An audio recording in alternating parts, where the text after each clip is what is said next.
सोचो, आप उठ रहे हो और दिन रात एक जैसे हैं। हर दिन एक ही रोशनी, एक ही माहौल, कोई फर्क नहीं, कोई बदलाव नहीं। सेजुन की दुनिया ऐसी ही है। 12 मई को रात के 10 बजे, जब बाकी दुनिया सोने की तैयारी कर रही होती है, सेजुन की दुनिया में कुछ अलग ही चल रहा होता है। सेजुन हर रोज की तरह सोने की तैयारी कर रहा था। उसने अपने दांत ब्रश किए, अलार्म सेट किया और बिस्तर पर जाने की तैयारी की। लेकिन उसकी दुनिया में सूरज ढलता ही नहीं, बस रोशनी ही रोशनी।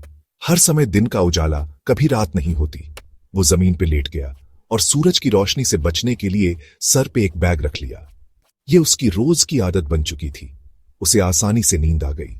उसकी सांसें धीमी हो गईं और वो गहरी नींद में चला गया। लेकिन फिर गुर्र गुर्र गुर्र, एक अजीब सी आवाज ने उसकी नींद तोड़ दी। जमीन हिलने लगी और सेजुन की आंख खुल गई। उसने महसूस किया कि कुछ बहुत गलत हो रहा है। क्या हो रहा है? वो बुदबुदाया। उसकी आंखें अभी भी नींद से भरी हुई थीं। जमीन फिर हिली, इस बार और तेज। दीवारें कांपने लगीं और चीजें गिरने लगीं। डर के मारे उसने बैग हटाया और खड़ा हो गया। उसकी धड़कनें तेज हो गईं। उसने जो देखा वो हैरान कर देने वाला था। उसकी आंखें चौड़ी हो गईं और वो अवाक रह गया। छत की रोशनी नीली हो गई थी। स्क्रीच, काव, ये क्या हो रहा था? अजीब, डरावनी आवाजें आने लगीं और फिर रॉर। एक भयानक दहाड़ ने उसकी रीढ़ की हड्डी में सिहरन पैदा कर दी। एक विशाल काला अजदहा दहाड़ता हुआ नीली रोशनी में से निकला। उसकी आंखें जल रही थीं और उसकी सांसें आग उगल रही थीं।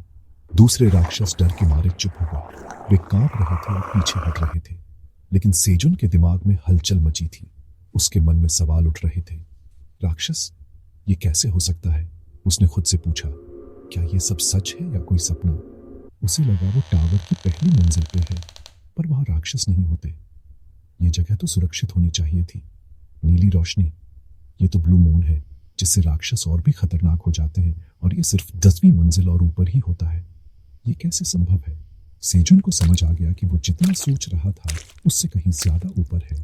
वो एक खतरनाक स्थिति में था, अकेला लेकिन मदद की उम्मीद में। अब सेजुन क्या करेगा? क्या वो इस रहस्य को सुलझा पाएगा या ये उसकी आखिरी रात होगी?